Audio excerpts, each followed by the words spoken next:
Hey everybody, Brad here. I hope you're having a blessed day.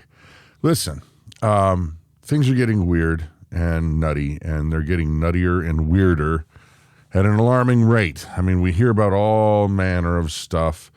The possibilities are endless of all the calamity that could come upon us at any moment. And we don't deal in fear here at all. We deal in trust in our God and preparedness and building community. And after those things, what can you really do? We're not going to affect change. Joe Biden's not going to call me up and be like, "Hey Brad, what do you think about this?" It's just not going to happen. So that said, I had a thought this morning as I was doing probably the third thing that would get me written up by like the union people, like if the OSHA folks. Third thing I was doing that probably get me in trouble on a job site, and that is this: when can't becomes shouldn't. When can't becomes shouldn't, and I think we're going to be headed that way, and I'll tell you why. Think about this, because I think it's going to benefit you. I really do, because if things start to go sideways, we're going to have to do things a little bit differently than we would normally do them. And that said, I'm hoping that you will engage and put your when can't becomes shouldn't story down below. Okay.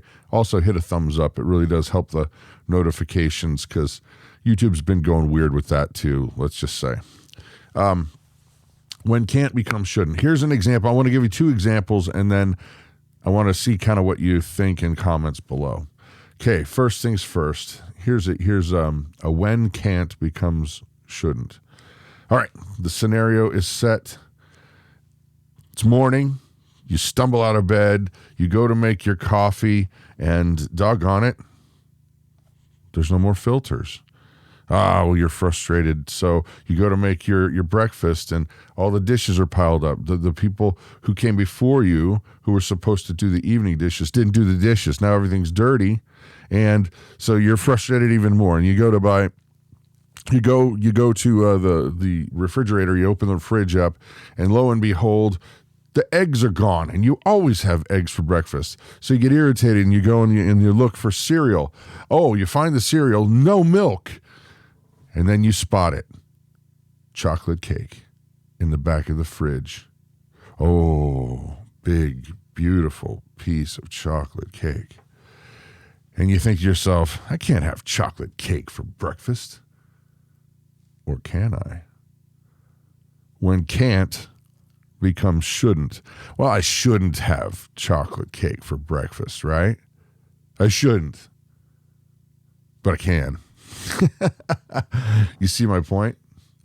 And sometimes when shouldn't is engaged, it becomes the best option you have at your disposal at that time. Here's another example. The Apollo 13 mission. Can you imagine those NASA engineers freaking out when the upper ups are coming to them and explaining what's going on with the guys in space, and that their lives are hanging in the balance if they don't figure out a way to build an oxygen scrubber? And the poor guys who designed these pieces are being told, okay, how do we make duct tape and this filter and this box save these guys' lives up there? And they must have been thinking, you can't do that. You can't do that. Yet they pushed through, and when can't became, well, you shouldn't do that. Sometimes shouldn't saves the day, like in those guys' case.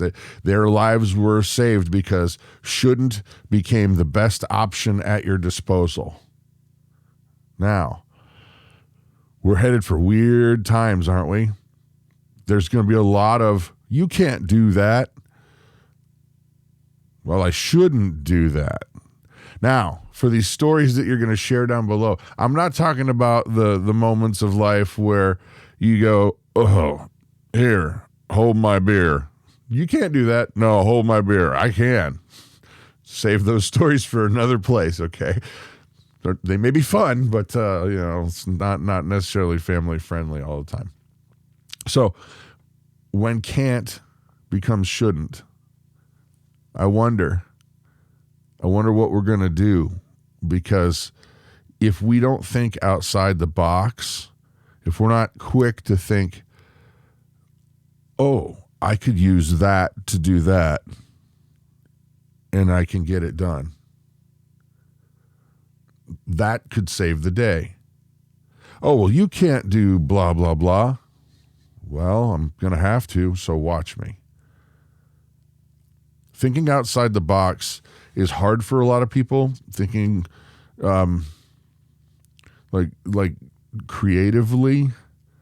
And I don't mean creatively like I'm an artiste now and I will make big pieces of art out of these, guitars or paint or whatever.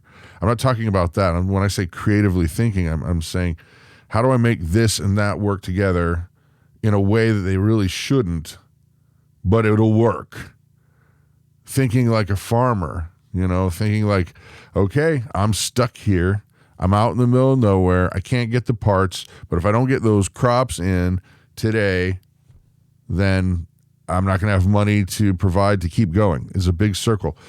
There's ways that you've got to be able to start thinking, to look around and go, I bet I could use that for that. Or I bet that would attach to that if we had something, oh, wait a minute, some twine. So when can't becomes shouldn't. I don't know. What do you guys think? Let me grab my mouse so I can say goodbye. Have an awesome and blessed day. Bye.